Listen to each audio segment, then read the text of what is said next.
Bunda Nur juga menyayangkan karena di dalam Kemenpan RB 347 tidak berbunyi tesnya formalitas seperti janji Kemenpan RB Azwar Anas. Katanya tes P3K 2024 untuk honorer sifatnya formalitas. Buktinya mana? Honorer K2 harus bersaing dengan non-ASN, masuk database maupun belum terdata pungkasnya. Namun sebelum itu jangan lupa untuk subscribe ya teman-teman, karena untuk channel ini akan memberikan informasi tentang pendidikan P3K dan CPNS 2024.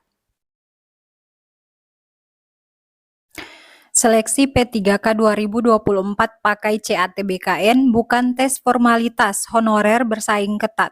Seleksi P3K 2024 menggunakan sistem komputer assisted test Badan Kepegawaian Negara. Tesnya pun bukan sekedar formalitas, sehingga dipastikan persaingan honorer cukup ketat. Kami sudah menelaah Kemenpan RB 347 tahun 2024 tentang mekanisme pengadaan P3K teknis, isinya relatif ada keberpihakan kepada honorer.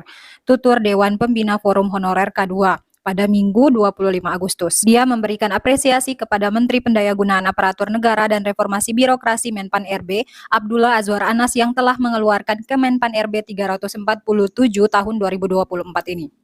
Itu menjadi harapan besar buat para honorer, teknis, atau tenaga administrasi untuk mengikuti seleksi P3K 2024. Pada setiap poin, alhamdulillah honorer K2 menjadi prioritas utama dalam setiap urutan. Artinya, bisa dipahami honorer K2 memiliki prioritas dibandingkan non-ASN atau non-K2 meskipun mereka terdaftar juga di BKN, terangnya.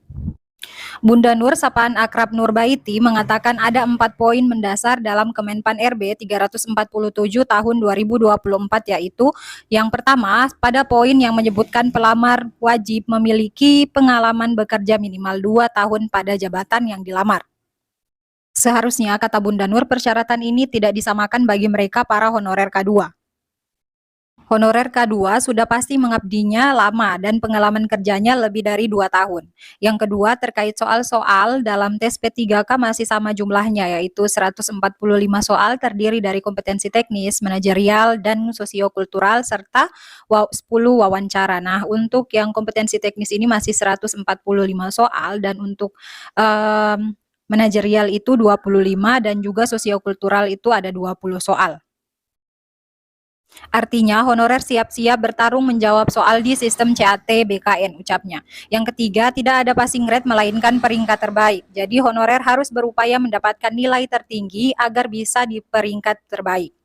Selain memiliki peringkat terbaik, Bapak Ibu juga dalam memilih formasi usahakan tidak ada yang di teman-temannya itu ada THK2, karena jikalau memang formasinya hanya satu lalu tiba-tiba ada THK2 yang masuk di situ, walaupun THK2 itu merupakan nilainya hanya 300, otomatis THK2 yang akan diluluskan karena memang mereka ada prioritas pertama. Lalu yang keempat adalah pada poin ke-29 dan 30 berbunyi tentang kelulusan seleksi dilakukan secara berurutan, mulai dari honorer K2, non-ASN yang terdaftar di BKN, dan non-ASN yang belum terdaftar di BKN. Jadi ini yang saya bilang tadi, kalau misalnya formasinya hanya satu dan juga yang melamar itu hanya 2, sedangkan yang misalnya si A ini merupakan honorer THK2 ya, misalnya honorer THK2, THK 2 itu merupakan si A, dan juga untuk honorer yang di database BKN itu honor, di database itu si B. Nah, si B ini memiliki poin yang paling tinggi, misalnya 650 nilainya. Nah, saat dia ujian dengan yang A ini, berarti dia tidak akan lulus, karena walaupun A ini nilainya cuma 200, dia tetap akan lulus saat sudah mengisi absen di CAT-BKN itu sendiri, karena mereka adalah prioritas pertama. Dia menilai isi Kemenpan RB 347 2024 ini masih bersifat umum karena bukan hanya untuk 1,7 juta honorer yang masuk database BKN saja.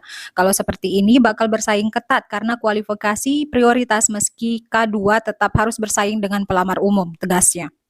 Bunda Nur juga menyayangkan karena di dalam Kemenpan RB 347 tidak berbunyi tesnya formalitas seperti janji Kemenpan RB Azwar Anas.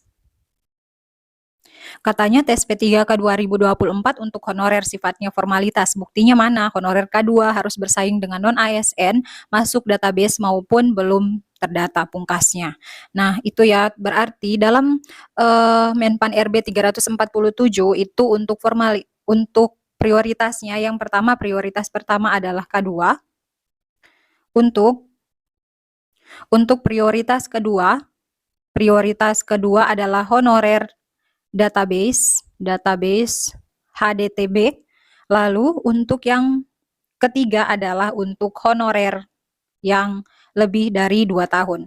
Honor lebih dari 2 tahun. Nah, itu teman-teman untuk yang teknis. Ini khusus untuk teknis. Jadi itulah penyampaian ataupun informasi yang bisa saya berikan ke Bapak Ibu. Sekian, wassalamualaikum warahmatullahi wabarakatuh.